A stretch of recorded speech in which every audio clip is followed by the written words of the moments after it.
Welcome to fandom. তো চলে এসেছি ইন্ডিয়ান ফুটবলের ভিডিও নিয়ে। আর আজকে কিন্তু একটা বিশাল গুরুত্বপূর্ণ দিন ইন্ডিয়ান ফুটবলের জন্য, বিশেষত ইস্ট বেঙ্গলের জন্য।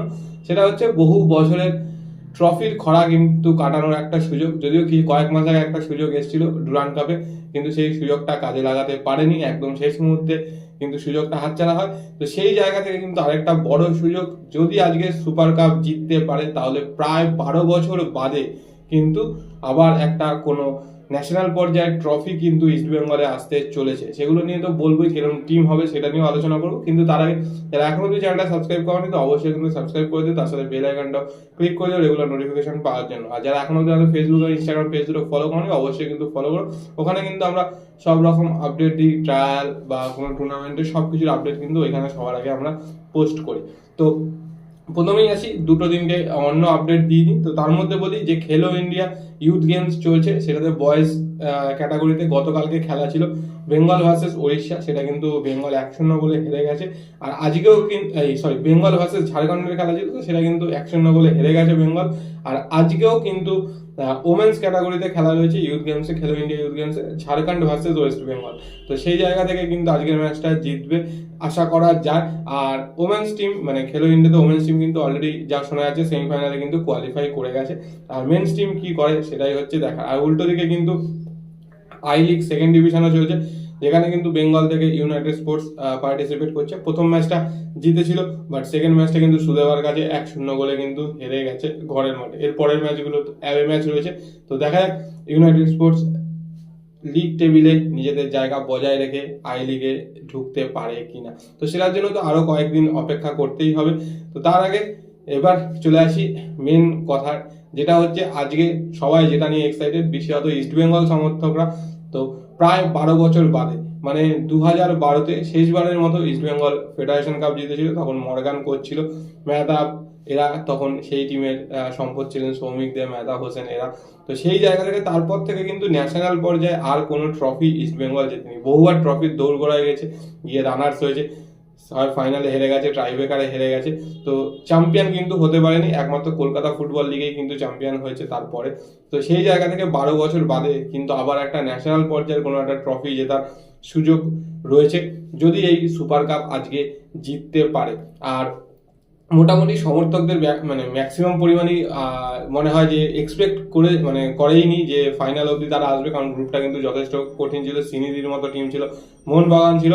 তো সেই জায়গা থেকে কিন্তু ফাইনালে এসে, আর ফাইনালে তো অবশ্যই একটা কঠিন প্রতিপক্ষ, সেটা হচ্ছে ওড়িশা এফসি, যারা কিন্তু নিজেদের ঘরের মাঠে খেলবে, মানে হোম অ্যাডভান্টেজটা কিন্তু তারা পাবে।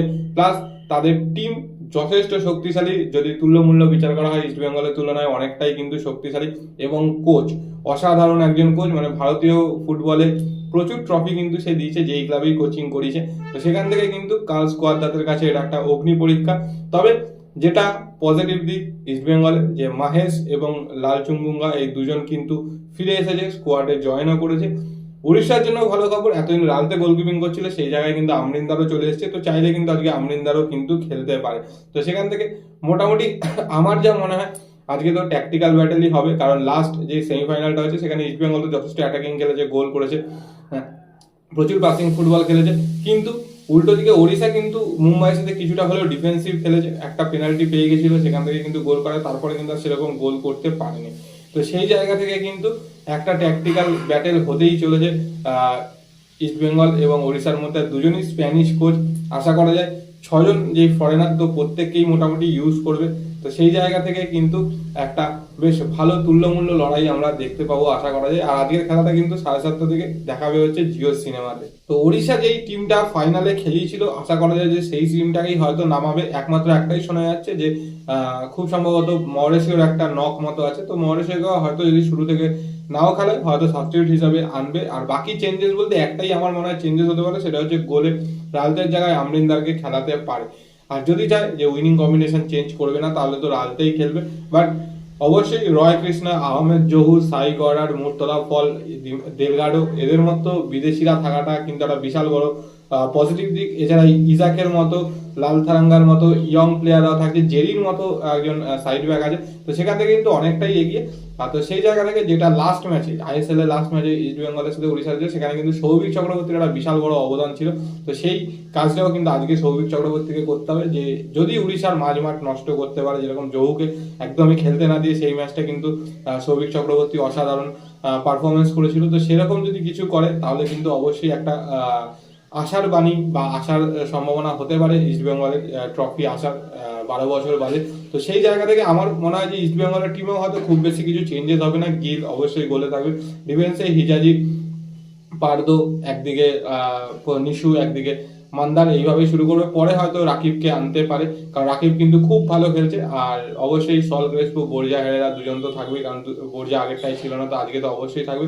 তার সাথে ক্লেইটন, একদিকে নান্দা, একদিকে তোরো, এবং তার সাথে বিষ্ণু। আমার তো মনে হয় এই স্কোয়াডই শুরু করাবে। আর হয়তো আমার এটা অ্যাজাম্পশন যেটা হচ্ছে মাহেশকে হয়তো সেকেন্ড হাফে ইউজ করতে পারে। আর যদি চায় যে প্রথম থেকেই আরো বেশি অ্যাটাকিং খেলবে, তাহলে মাহেশকে হয়তো শুরু করে দেবে। তো সেই জায়গা থেকে হয়তো বিষ্ণুকেও স্টার্ট করতে পারে বা নান্দাকেও স্টার্ট করতে পারে, দুজনের মধ্যে যে কোনো একজনকে। বাট স্কোয়াড মোর অললেস সেমই থাকবে, খুব একটা কিছু চেঞ্জেস হবে না। যা চেঞ্জেস হবে কিন্তু ওই হাফ টাইমের পরে যেই চেঞ্জেস গুলো হবে সেটাই কিন্তু মেন হয়ে যাবে। আর আজকের ম্যাচে ইস্ট বেঙ্গল হোক বা ওড়িশা হোক, যেই থাকবে তাকে কিন্তু সুযোগ পেলে সেই সুযোগটা কাজেই লাগাতে হবে। সবাই কিন্তু চাইবে 90 মিনিটের মধ্যে খেলাটা শেষ করতে, 90 মিনিটের মধ্যে জিততে, কারণ ট্রাই বেকার সেখানে পুরোপুরি লাক। আর এই মুহূর্তে লাস্ট কয়েক বছর ধরে ইস্ট বেঙ্গলের লাক তো খুবই খারাপ। তো সেই জায়গা থেকে দেখা যাক কি হয়, ইস্ট বেঙ্গলের ঘরে ট্রফি আসে কিনা। সমর্থকরা তো প্রচন্ড উৎসাহ হয়েছে যে বহু বছর বাদে একটা ট্রফি জেতার হাতছানি হয়েছে। আর সবচেয়ে বড় ব্যাপার ট্রফি জেতার থেকেও, যদি এই ট্রফি যেতে পারে এসিএল টায়ার 2-তে ডাইরেক্ট মানে প্রিলিমিনারি রাউন্ডে কিন্তু ঢুকে, যেটা এফসি চ্যাম্পিয়ন্স লিগ 2 করেছে, সেখানে কিন্তু প্রিলিমিনারি রাউন্ডে যাওয়ার কিন্তু একটা সুযোগ রয়েছে।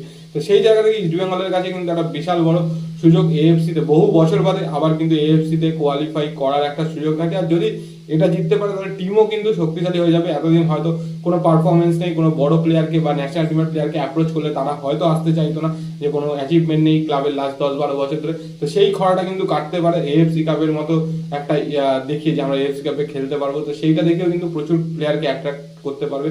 তো সেইগুলো তো রয়েছেই। তো দেখা যাক আলটিমেট কি হয় আজকের ম্যাচে। আর অবশ্যই সবাই 7:30 থেকে টিভির সামনে বসে পড়ুন, সবাই অপেক্ষা করে থাকবে যে কি হচ্ছে। অবশ্যই পুরো বেঙ্গল তো তাকিয়ে থাকবে আজকের ম্যাচের দিকে, ইস্ট বেঙ্গল সমর্থকরাও তাকিয়ে থাকবে।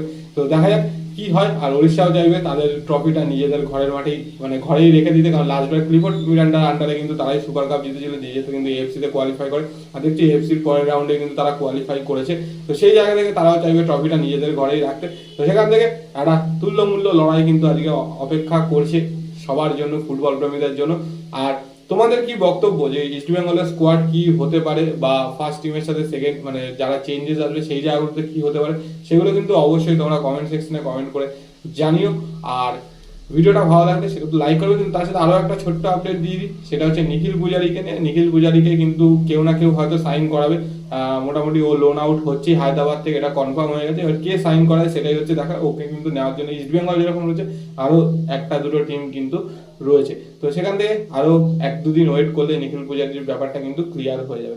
তো তোমাদের কি বক্তব্য আজকের খেলা নিয়ে, নিখিল পূজারীকে নিয়ে, অবশ্যই কমেন্ট সেকশনে কমেন্ট করে জানাবে। ভিডিও ভালো লাগলে লাইক শেয়ার কমেন্ট অবশ্যই করে যারা এখন অবধি সাবস্ক্রাইব করেন অবশ্যই সাবস্ক্রাইব করে দাও, তার সাথে বেল আইকনটা টিক না করে দাও, রেগুলার নোটিফিকেশন পাওয়ার জন্য। তো চলো এখনের জন্য টাটা।